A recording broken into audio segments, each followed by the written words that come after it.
Jean-Louis, bonjour. Bonjour. Merci d'être venu à Ouest France nous rejoindre. Plaisir à chaque fois. Ouais, c'était un bon moment.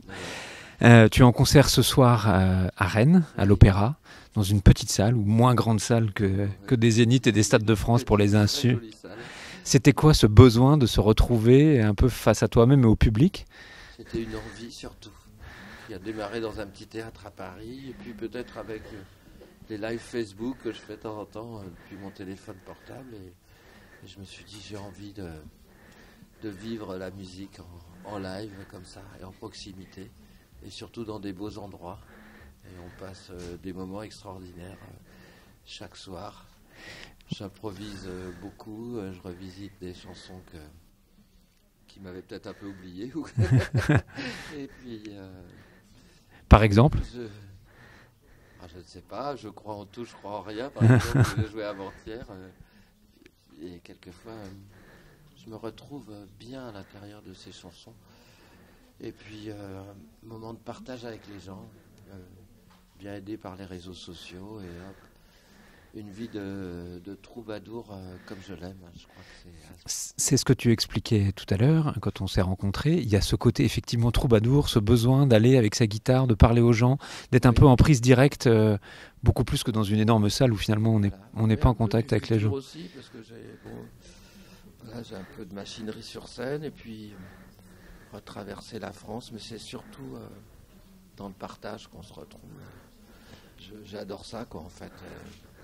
Je me suis dit, pourquoi pas faire mes nouvelles chansons devant les gens, pourquoi pas progresser, évoluer sous leurs yeux et leurs oreilles, et voilà. Donc j'ai envie de continuer comme ça, de continuer à évoluer et faire évoluer ce spectacle Parce, sous les yeux des... parce que du coup, tu inverses un peu les choses habituelles. C'est-à-dire que là, il y a des nouvelles chansons qu'on a entendues nulle part et qui, d'un coup, apparaissent sur scène face au public et c'est lui qui réagit en premier. Voilà, quelquefois je peux dire, vous êtes les premiers au monde, même personne chez moi a entendu Ouais. cette chanson, je vais vous la chanter, et je me dis, si un jour elle se retrouve sur un disque, il y a des gens qui diront, j'étais là le soir où il a chanté la première fois, et ça me permet de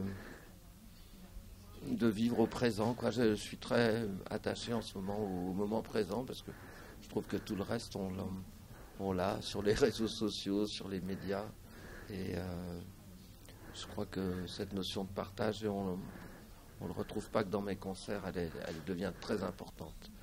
Parce qu'on est très sollicité.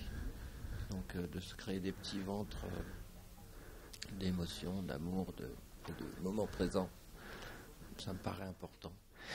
Tu ressens ça dans le public qui vient te voir, ce besoin un peu de partager, de se lâcher, de communier, d'avoir des moments de joie qui ne sont pas forcément au quotidien tous les jours en ce moment. Qui ne sont pas marketés, qui sont...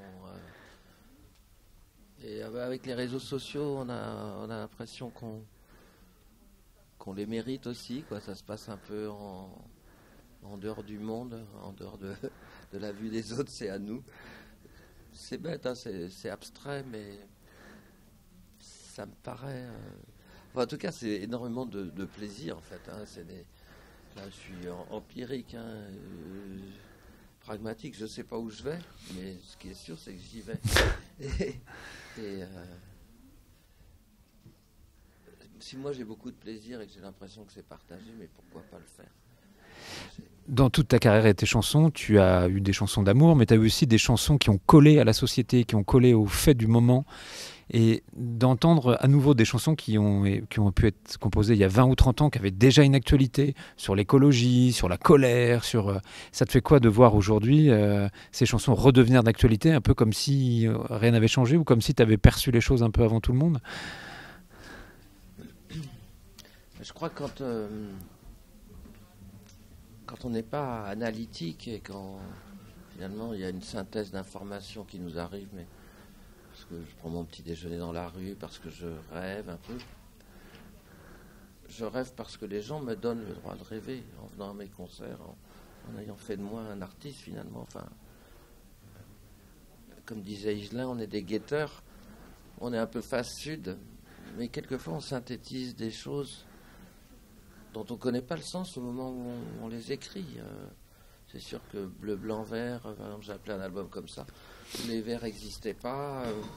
Moi, je venais juste de faire un petit jeûne, et puis ça m'avait emmené l'esprit un peu dans ces eaux-là. Là, en ce moment, je pourrais parler des animaux, parce que j'ai un chien que j'adore, et tout d'un coup, je me dis, c'est vrai que, oh là, c'est bizarre, mais puis je lis énormément de revues scientifiques.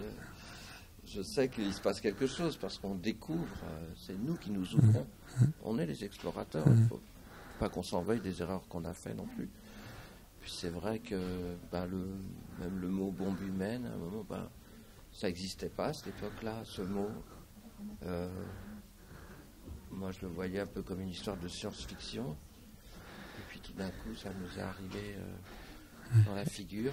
Elle nous a bien explosé à la figure. Ouais. Ça nous a pété à la gueule. Voilà, c'est ce que je dis à Houellebecq. Je lui dis, toi, t'es face nord, il est un peu plus analytique. Moi, je suis face sud. Je sais pas, ces différentes informations qui m'arrivent. Beaucoup sont psychologiques, affectives, la tendresse. J'adore voir les gens passer dans la rue. Et chaque année, je peux voir aux démarches des gens des choses différentes qui sont des choses sociétales qu'un homme politique aura du mal à voir. Il va falloir lui le chanter. Quelquefois, ils m'ont déjà demandé, oui, quelquefois. Quelquefois, ils auraient besoin de gens un peu plus synthétiques ou magiques, enfin, des gens qui disent n'importe quoi, en fin de compte. Le meilleur moyen de ne pas se tromper. Jean-Louis, merci beaucoup. Plein de bonnes choses pour cette tournée. Merci. Et à très bientôt. C'est que du bonheur.